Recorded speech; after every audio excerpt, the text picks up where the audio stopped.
Good morning. Good morning. To all of you joining us here in the chapel and on YouTube, I'm Katie Norris, your worship leader for today. We're especially glad to have those of you who may be with us for the first time and hope to see you again soon. I'd like to remind you to please silence your cell phones and any other devices that make noises or alert you at this time. And our speaker today is Reverend Robin Zucker, who is our own minister. Eastrose Fellowship sits on the occupied territory of Clackamas Chinook people who were forcibly displaced from this land to the Grand Ronde Reservation in 1855. We acknowledge the sacrifices endured by the ancestors of this land and that our presence here today is only possible because of the injustices committed against them. We recognize the inherent sovereignty of the Chinook Nation and Confederated Tribes of Grand Ronde, who carry on the traditions, history, and legacy held by their ancestors from time immemorial to this day. We seek meaningful relationships and foster repair. Let's take a moment now and greet each other here today, both in the chapel and online. Please stand and face the cameras by the clock in the back wall and wave hello to our friends online, and then say hello to your neighbor.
You can keep talking after service today. We're having our monthly potluck after service today, and you can keep talking then. For our online guests, if you would like to share a joy or sorrow during that portion of our service, you can do so by entering it in the YouTube chat, and those will be shared aloud with everyone. I also encourage you to identify yourself in the chat so we may better acknowledge your presence with us today. We'll start with the responsive call to worship by Henry David Thoreau. I will start it. We should live with such hurry and waste of life. We are determined to be starved before we are hungry. I wish to live deliberately, to front only the essential facts of life. I wish to learn what life has to teach, and not, when I come to die, discover that I have not lived. I do not wish to live what is not life. Living is so dear. Nor do I wish to practice resignation, unless it is quite necessary. I wish to live deep and suck out all the marrow of life. I want to cut a broad swath, to drive life into a corner and reduce it to its lowest terms. If it proves to be mean, then to get the whole and genuine meanness of it and publish its meanness to the world. Or if it is sublime, to know it by experience and to be able to give a true account of it.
If ever there were a time for a candle in the darkness, this would be it. Using your spark of faith, kindle the flame of love, ignite the light of peace, and feed the flame of justice.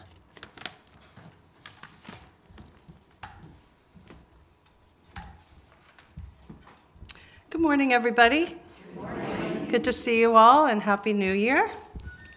It's 2026. There'll be some scratching out, I assume, for a while of the 5. Like 2026, really. So today my sermon is called Waking Up with the Monks and the Power of Habit, the kind of sermon I give at the beginning of January when we're all thinking about resolutions and changes and growth. And I begin today with these opening words by Father Richard Rohr, who's a well-known Franciscan friar and spiritual teacher. It's called Absolutely Alive and Entirely Empty. And he says, there are 2 moments that matter. One is when you know that your one and only life is absolutely valuable and alive. The other is when you know your life, as presently lived, is entirely pointless and empty. And you need both of them to keep you going in the right direction. The first such moment gives you energy and joy by connecting you with your own ground of being, and the second gives you limits and boundaries and a proper humility. So you keep seeking being more fully alive, not just continuing to inhabit your smaller self. Live in both moments. Much of a monk's routine occurs in the morning, and our hymns today bend into that. beginning with Morning Has Broken, number 38. Please rise as you are willing and able.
All right, we sing Happy Birthday on the first Sunday of each month to all those celebrating birthdays this month.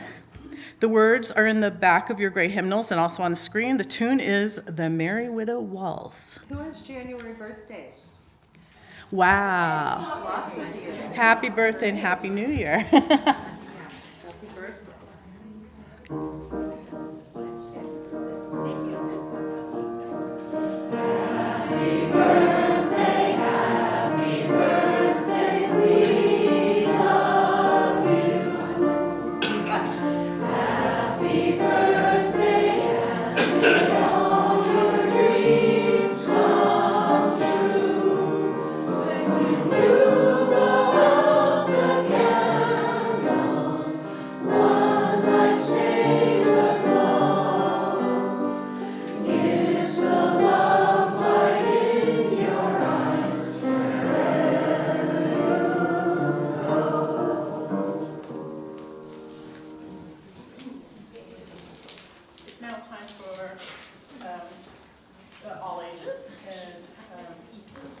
Tara Toler will come up, and the children should join up front if you wish.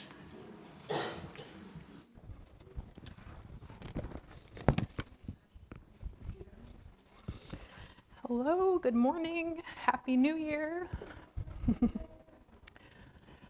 Okay. Today, fittingly, we are talking about habits and daily practices, the small things that we do again and again, often without thinking much about them, and sometimes without realizing how much they matter.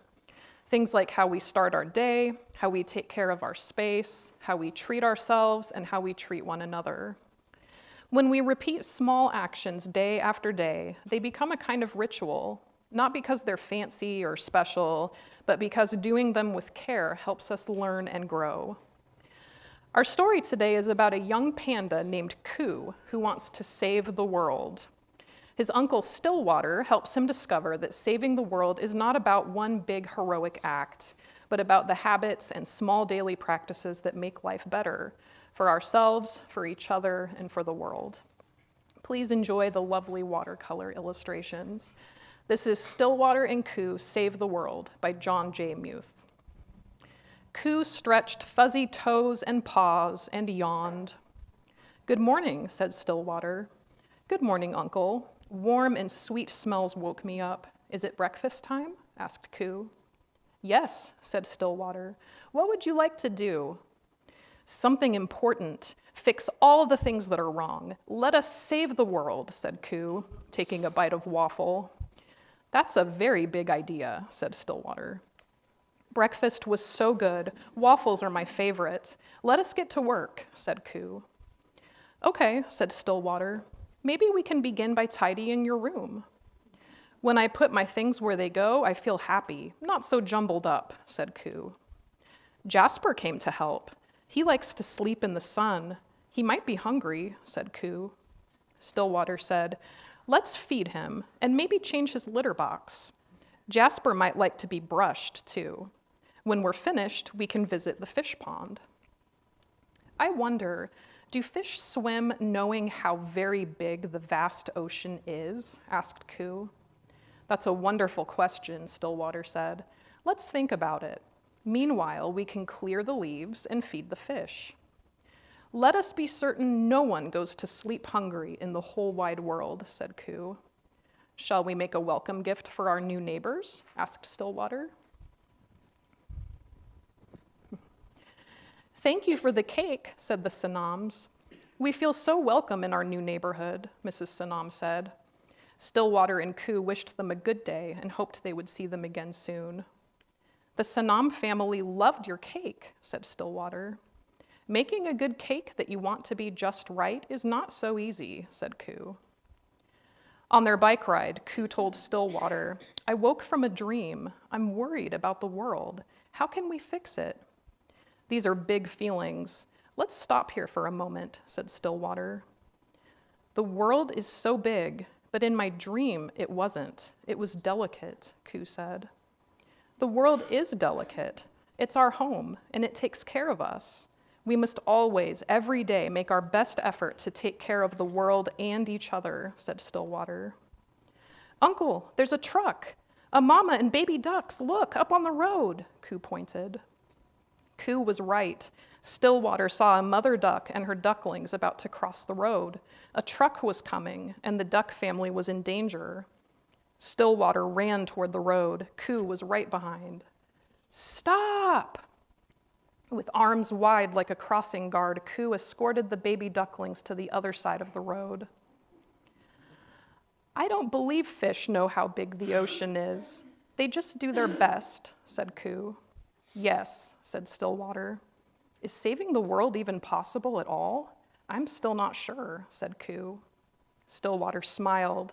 My big-hearted Coo, you did so many things today that made the world a better place. Each time you do something good, you save the world a little bit, said Stillwater, and you will do a little bit more tomorrow. As Coo learned, saving the world doesn't happen all in one day. It happens in the small things that we do every day, our habits, our routines, and the care that we put into them. And now while Reverend Robin and the adults continue to explore these ideas, we're going to go explore in RE. If the adults along the center aisle will form a bridge, we'll sing the children out.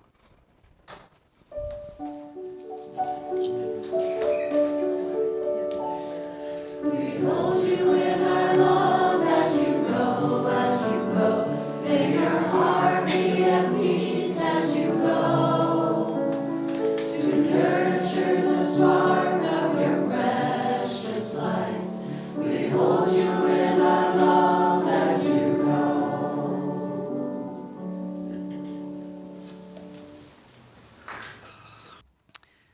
This is the time in our service where we have a little quiet pocket. And I invite you to join me in some intentional breathing. So put your feet on the floor and uncross your arms, close your eyes, and one big exhale to start.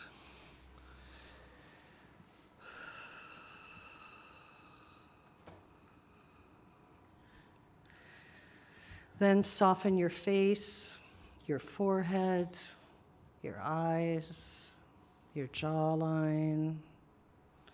See if you can really let that go kind of slack in a relaxed way. Move down to your shoulders and drop them because they are probably a bit hunched up. And then relax your arms. Let them kind of just hang and be soft. Begin your intentional breathing. 4 beats in through your nose slowly, 5 or 6 beats out through your mouth slowly, creating a rhythm that's comfortable for you, that's meant to create spaciousness from the crown of your head to the soles of your feet. Your highest self to where you're rooted to your ground of being. And just breathe. 4 in, 5 or 6 beats out. Breathe and allow. And we'll just breathe together now for a while.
Don't pull yourself out too quickly.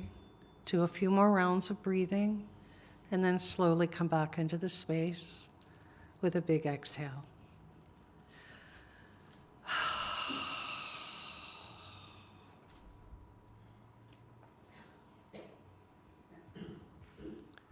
Our meditative words today are from, the book Tiny Buddha. Our minds are powerful. Our thoughts are powerful. Our love is powerful. Let us choose to focus on the good and appreciate who we are. Let us remember that we are enough. Let us embrace our value and know we belong. Let us remember that our imperfections are lovable. Can we practice loving ourselves and others today? Every beautiful journey and inspiring transformation begins with an intention and moving in the direction of where we hope to be. Wishing you ease in loving and freedom to be just who you are. Be human, be perfectly imperfect. Strive to be your best and highest self. Be you. Just be. Our spirit song is number 1009, Meditation on Breathing, and the words will be on the screen. You don't need to rise, we'll remain seated. Let us sing our spirit song.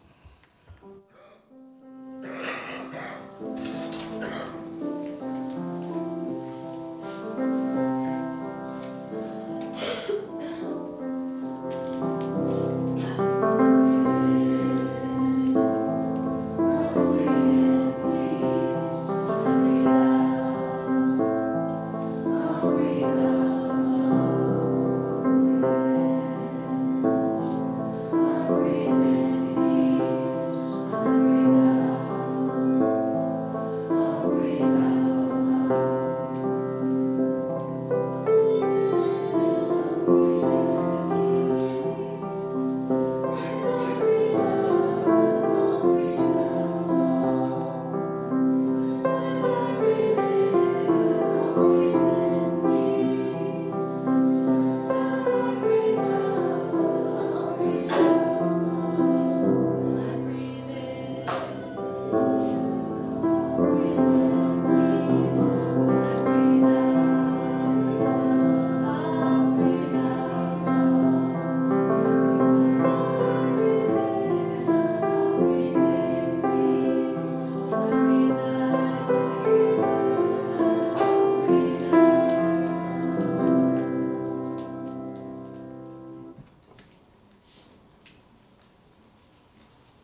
In the classic wisdom tale, Troutdale, a seeker went to a great master. Bowing reverentially in the traditional manner, he said, "O Master, I seek enlightenment. Please initiate and teach me so that I may attain that." The master replied in a kindly manner, "Certainly, my son, Troutdale, which is Sanskrit for you are that." The master continues, "The divine self lives within you. Meditate on that self. Know that self. Merge in that self. Realize that self." The seeker was disappointed. "Oh, Master, I know all that already. Why, that very teaching was featured in this month's yoga journal. Please give me the secret teachings. I want the real stuff." The master said, "That is all I know. That is my entire teaching. I have no secrets. There is nothing that I have not given you. However, if you are not satisfied, you can go down the road to the next ashram or monastery and see if they have something more suitable for you." The seeker departed and approached the next guru and said, "Oh, Master, I seek enlightenment. Please give me the initiation and your most secret teaching so that I may attain that." The guru said, "I do not give my teachings so easily. You must earn them. You must do sadhana, a spiritual practice. If you are sincere, then you can stay here and work for 12 years.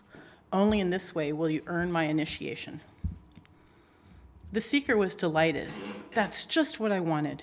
That is real spiritual life, real sadhana. I'll begin at once." The guru assigned him the job of shoveling buffalo dung in the back paddock. The years went by. Each day, as he shoveled the dung, the seeker dreamt of his future enlightenment. He ticked the passing days and months off his calendar. Finally, 12 years were up. The great day arrived. He approached the master with hands folded, palm to palm. "Oh, my guru, I have served you faithfully for 12 years. I request your teachings and initiation as you have promised. Please bestow your grace upon me." The guru said, "My son, you have served me well. You truly deserve my teaching. Here it is. Troutdale, you are that. The divine self lives within you. Meditate on that self. Know that self. Merge in that self. Realize that self." The seeker became enraged. "What? Is that all? The guru up the road gave me that same advice the first time I met him, and I didn't have a shovel to shovel buffalo dung for him for 12 years. "Well," said the guru, "that was your decision. But the truth hasn't changed in 12 years.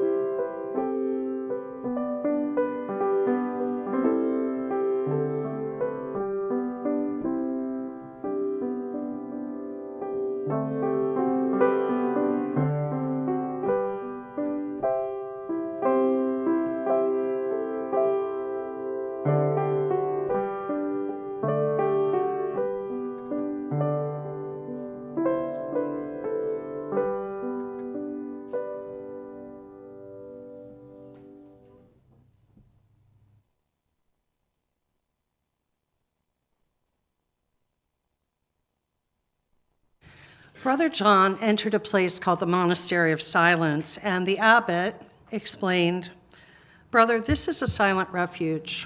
As a monk, you are welcome here as long as you like, but you may not speak until I direct you to do so." Brother John nodded. He lived in the monastery for 5 years before the abbot instructed him, "Brother John, you've been here for 5 years. You may speak 2 words. Brother John replied, "Hard bed." "I am sorry to hear that," the abbot said. "We will get you a softer bed." After another 5 years, Brother John was summoned by the abbot You've been here another 5 years. You may say another 2 words. Cold food. And the abbot assured him that they would try to make the food hotter in the future. On his 15th anniversary at the monastery, the abbot called him into his office. 2 words may you utter today. I quit, said Brother John. It's probably for the best, replied the abbot. You've done nothing but complain since you got here. Not everyone is suited to the monastic life, right? The schedule is rigid and repetitive. No coffee shops or artisan brews, no potlucks. But this environment is designed to create calm rather than anxiety or boredom. Are we too stimulated or needful of stimulation to find such a life appealing? Perhaps. Because we live, as I've discussed before from this pulpit, in a universe of distractions and shiny things and TikTok and the latest bingeable streaming sensation, and we are bounded by expectations and goals, achievements and failures. Waking up with the monks is the antithesis of these hallmarks, scourges of modern life. For one such novice who calls himself Bhante Luki, the day begins at 4 a.m. with water, making one's bed, followed by meditating on death. This might be in one's Spartan hut or on a walk in the dark with a candle. Then sitting meditation at 5:15. At 6:15, we change into work clothes, he tells us, and share a silent breakfast, after which we wash our own bowls and spoons. 7:15 to 9:50 a.m., work duties, raking leaves, chopping wood, carrying water, mucking out roof gutters, whatever needs to be done at the monastery. Now, I digress here to share one of the many humorous but insightful stories from Shozan Jack Harbner's memoir, Confessions of a Wayward Monk. He recalls being assigned a work duty of creating what he called poop soup from a 900-pound boulder of human refuse. He admits that when he came to the monastery, he had delusions of it being a kind of bliss factory. He felt special. He felt chosen. In his first interview with the Roshi, he was asked, "You came here for the zenema, didn't you? But it doesn't work that way. There is no guru or Godhead to carry your actual crap away in a golden box. You have to learn to deal with it, to work with it yourself." Lesson learned, wise teacher. Back to the routine. It's 10:15, we get to take a shower, change into our formal robes, and yes, more meditation. 10:40, the bell is rung and we all bow to the Buddha, Dharma, and Sangha. We welcome 60 visitors who have brought mountains of food to share, alms for the monks. We bless the food offerings with a prayer and eat in community with our benefactors.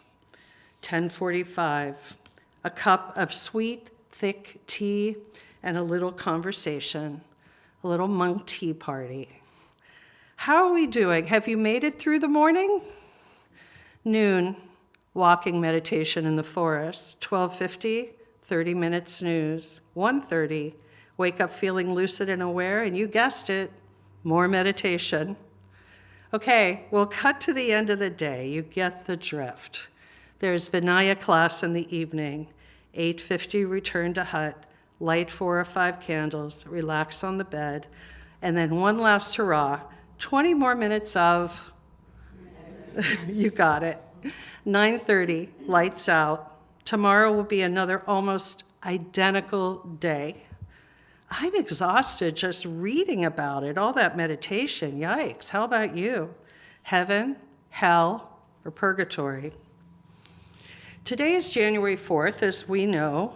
May the Resolution Palooza, as I like to call it, commence, that annual ritual of identifying areas of growth or change and committing or making an attempt to commit to new, healthier habits. Already on my social media feed, one friend is eyeing the Whole30 diet, and I would make it exactly 2 days before crawling through the desert for a piece of bread. Another is engaging in dry January. I might try damp January. Others are hitting the gym, writing in journals, and proclaiming they will do 5 lessons a day of Duolingo, insert language of preference here. Been there, done that. I am not mocking these intentions. I believe they are sincere. Yet without a commitment to habits, they often fall flat by mid-February. It goes without saying that our world is quite different from a monastery, even if we are also plagued with cold food and hard beds. Even so, we can learn and adapt some of the healthy and sustaining habits that have been embraced by monks for millennia. These habits instill discipline and a calm contentment. But let's be clear, they don't unlock the meaning of life or instantly transform us into better people, or good people even. In the Tat Tavam Asi tale that we heard earlier, an eager seeker shovels buffalo dung for 12 years, shades of Shozan Hobner, and when he isn't offered the wisdom he seeks, that he thinks he's entitled to even, he fumes. It's not very spiritual because spirituality is not a transactional endeavor. The sage never offered him a ticket to enlightenment, but rather he was given a structure that might have ignited his own transformation. And the same is true for us. We need to work for it. Be awake to the moment.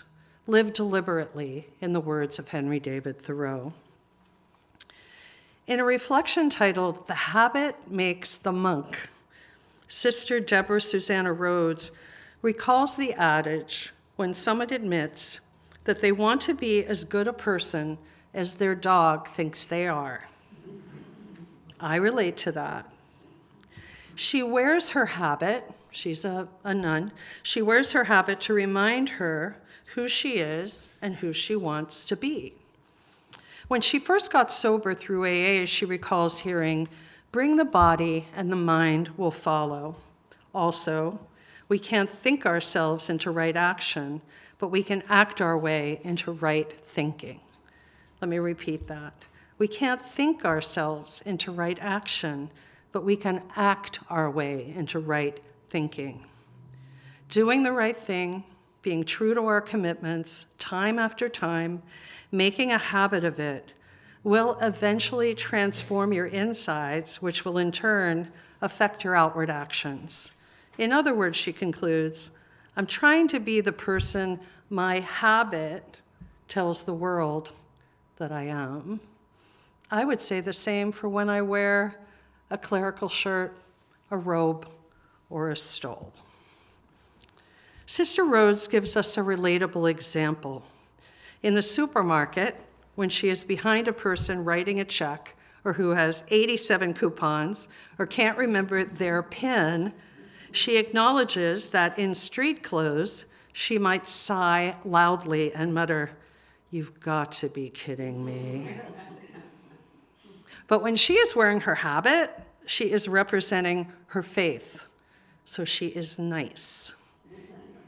She is nice, even when it is difficult, because she wants to manifest the Holy Spirit. What do your habits tell the world about who you are? What habit do you wear? What might you manifest with new habits? Sister Rhodes is grateful for the transformative habits taught by the monastic life that can transform all of our lives. I believe she would appreciate the blog I found this past week entitled, "The 4 Habits Taught by Buddhist Monks That Can Change Everyone." Actually, it was Transform Your Life Forever, but preacher aside, well, maybe not forever. How about we shoot for the end of March, okay? Change requires realistic goals, self-compassion, and patience. The ideas in the blog originate in the book Think Like a Monk by Jay Shetty. He's a popular self-help author. I read his stuff on Instagram. He tells us the first habit is thankfulness, and we have heard over and over about the power of gratitude. So the first habit is thankfulness. It's valuable to find a pocket of time in our day to be genuinely thankful for what we have, what we've received, what we experience, even the moments in our life that have caused us pain or fear. Because as I discussed in my sermon recently about light and darkness, there is a lot of growth in the shadows. Thankfulness becomes powerful when it becomes our mindset throughout the day, whether we're eating food or sweeping, meditating, writing an email or sermon, doing the dishes. Even when we are in conflict with others, we can find some nugget of gratitude to cling to. What are you grateful for? Can you make this a habit? The second habit is inspiration. We can gain inspiration from books, from other people, from experiences. The source can be anything: a beautiful garden, a loving embrace, a book or movie, a sunset, a beach, a walk in the forest. Even if it is just one line from a book, or one line of poetry, or a kind remark, or one sentence from a podcast, or one smile from a loved one, how might it transform the way you respond? What inspires you? Can you make this a habit? The third habit is a familiar one for monks: meditation. Now, not everyone enjoys the quiet time in our service. It makes them squirmy, or they don't see the point, and that's fine. It's voluntary. You can be thinking about your grocery list or what you're going to have for lunch. Some people love it. Again, it's voluntary. That said, meditation in whatever form, silent, chanting, walking, yogic, breath work, it is an opportunity to balance your inner scales and spend time with yourself in the moment. When high thinking pops up and intrudes, you can repeat inwardly, I am exactly where I need to be. Breathe and allow. How might some form of meditation or quiet time in your life benefit you? Can you make this a habit? The fourth habit is exercise. Oh my, here we go. The number one New Year's resolution: going to the gym, jogging 5 miles a day, taking a Zumba class. We want to, we really do. But there are a boatload of Peloton machines on Facebook Marketplace.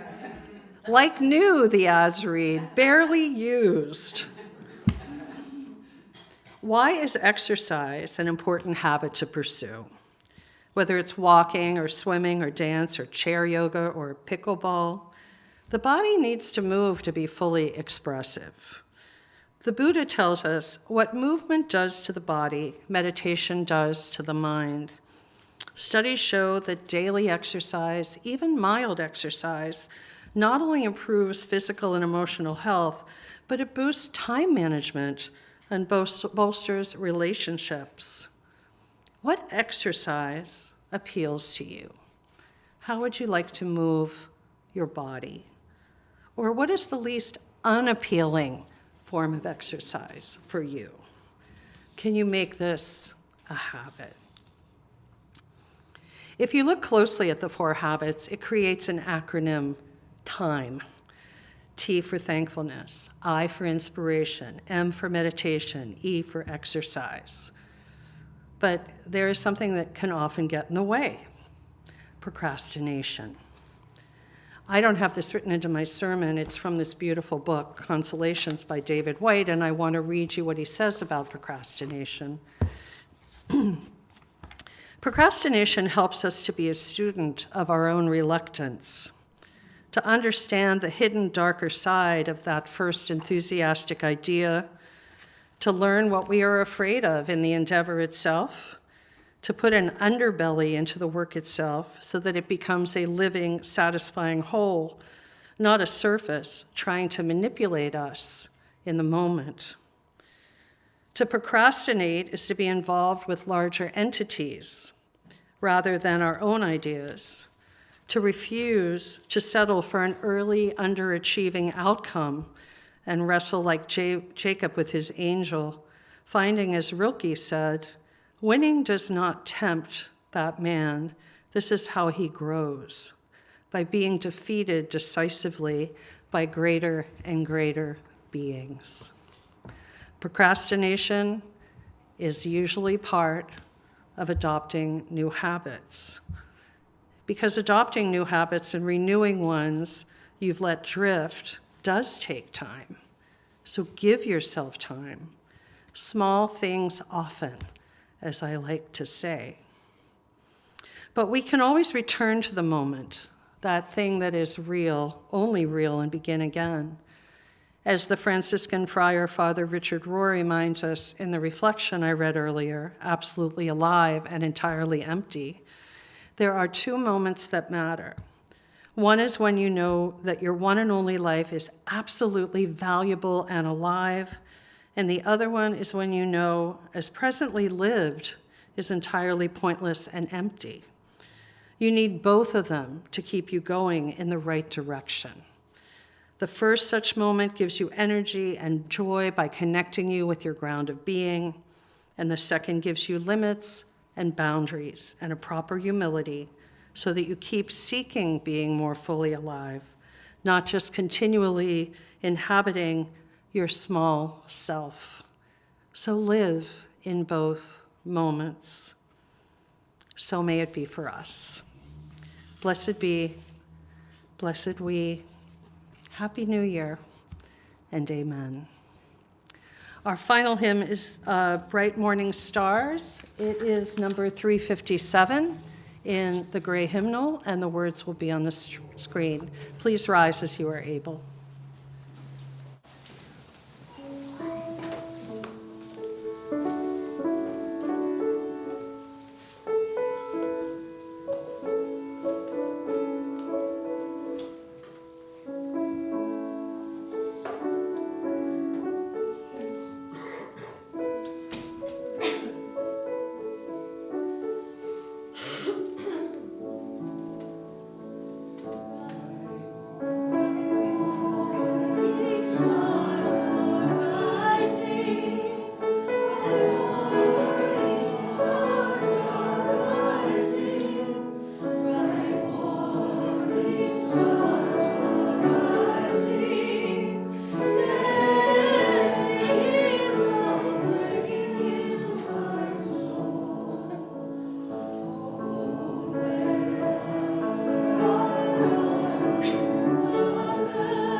We share half of the money collected each week with a local organization doing good works in the community. Snowcap Community Charities is our Sharing the Bounty partner from September through February. Eastrose has a long relationship with Snowcap. We are one of 25 local churches that founded Snowcap in 1967 to address the needs of East Multnomah County residents. Snowcap helps with food, clothing, personal care items, and needs for infants. We look to deepen our partnership with Snowcap over the next months. If you are attending online, you may donate by visiting our website and clicking the donate button, or you may scan the QR code on the screen. If you are here for the first time, we invite you to let the basket pass and truly be our guest. The gifts of the congregation will now be most gratefully received.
We give thanks. The words will also be on the screen.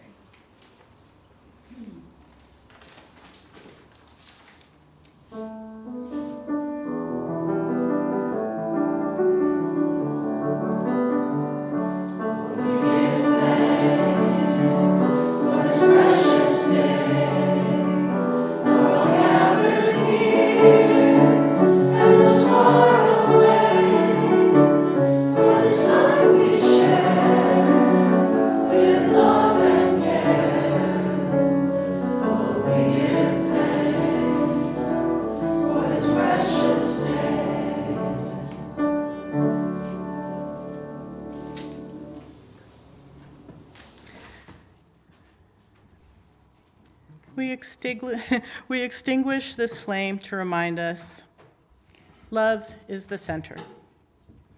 As we explore and rest, engage and heal, love remains the center.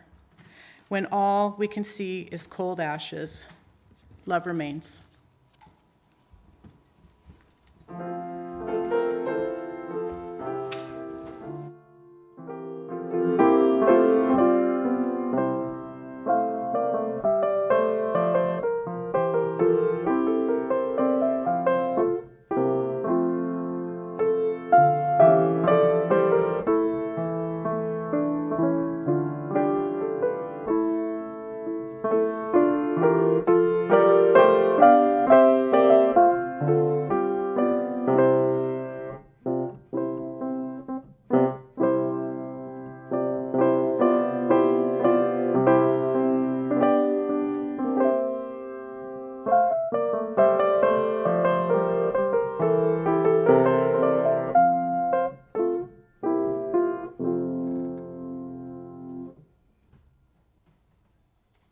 Charming, Mary. I want to say thank you to everyone who has contributed to the service. We're going to do announcements right now. There is a work party at the church on the 10th of January from 9 to 12. The weather should be clear and cool, dress warmly, and if you have questions about it, you can see Keen, who is in the middle here. Also, I think the Snowcap announcement is still good for the 9th of January. So we volunteer with Snowcap the second Friday from 3 to 5, and I think you meet there, correct? Okay, from 3 to 5 on the second Friday, January 9th. And I think those are all the announcements. Oh, yeah. Hi, I'm Tyler.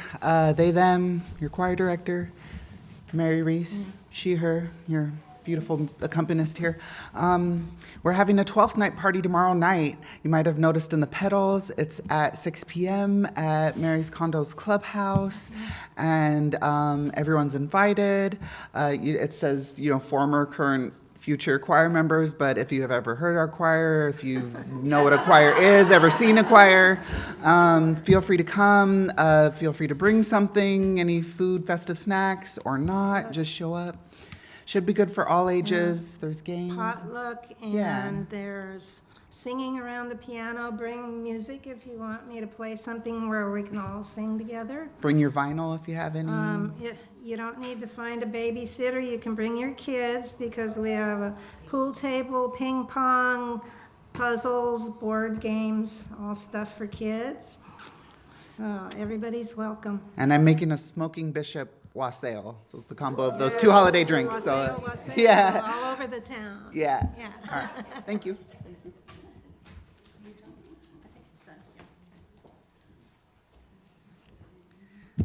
We have the potluck. Oh, Kim? I was wondering if I could make just one little. Absolutely. Come on up.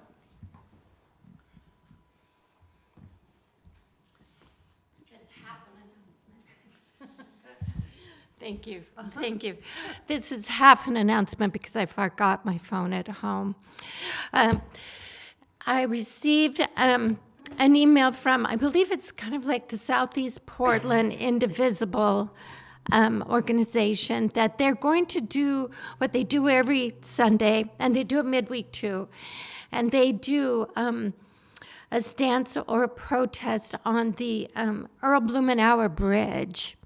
And the thing I don't remember, but I have my phone number if anybody wants to check with me later today, it's either from noon to 3 or 3 to 6, one or the other. I just don't remember. And they are asking people to come, stand on the bridge with signs that kind of portray what we all heard yesterday, if you have a feeling against it. Thank you. Thanks, Kim. I'll reiterate that it's our potluck today. You do not have to have brought something to share in the feast, so I hope all attendees today, new and old, will come and join together for a community meal. We will have spirited conversations, not next week because we have a guest preacher, but on the 18th and the 25th. So I invite you to join now in the unison benediction that you see on the screen. Go out into the world in peace. Have courage. Hold on to what is good. Return to no person evil for evil. Strengthen the faint-hearted. Support the weak. Help the suffering. Honor all beings. May you go out in love and return in joy. Blessed be.